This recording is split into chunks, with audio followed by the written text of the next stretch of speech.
আসসালামু আলাইকুম রহমতুল্লাহ। কী পরিমাণ বৃষ্টি হচ্ছে আর কী পরিমাণ বাতাস হচ্ছে একবার চিন্তা করে দেখেন।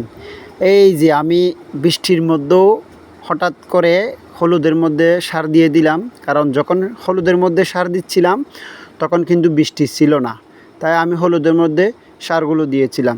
এখন বৃষ্টি চলে আসলো, সব সারগুলো পানিতে ধুয়ে যাবে। তার জন্য আমি দ্রুত কোদালটা নিয়ে দ্রুত গিয়ে চারপাশ দিয়ে মাটিগুলো হলুদের মধ্যে উঠিয়ে দিচ্ছিলাম, যাতে করে এই সারগুলোকে বাঁচানো যায় আর কি।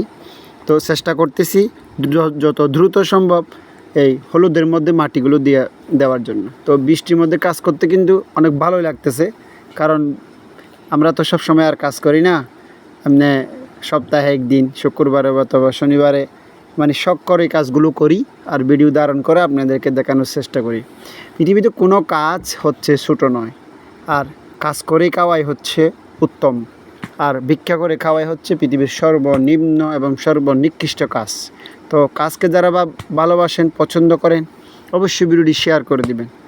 দেখতে পাচ্ছেন আমার হলুদগুলো সারের অভাবে দিন দিন একদম মলিন হয়ে যাচ্ছিল, লালচে হয়ে যাচ্ছিল। তো আমি সার নিয়ে যাচ্ছিলাম গত এক সপ্তাহ আগে, সারগুলো দেওয়ার সুযোগ পাইনি, মাটি দেওয়ার সুযোগ পাইনি।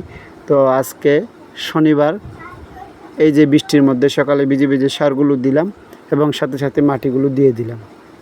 তো আসলে আমার কাজ করতে ভালো লাগে, দিন রাত 24 ঘন্টা নয়, প্রতিদিন নয়, মাঝে মধ্যে ফ্রি থাকলে এরকম ক্ষেত খামারের কাজগুলো করতে ভালো লাগে। স্বপ্ন আছে একটা ছোট্ট খামার গড়ে তুলব, কিন্তু এই সামর্থ্য নেই। আল্লাহ তাআলার কাছে দোয়া করি, আল্লাহ তাআলা যেন আমাদেরকে সামর্থ্য দান করেন একটা সুন্দর খামার গড়ার জন্য। আসসালামু আলাইকুম।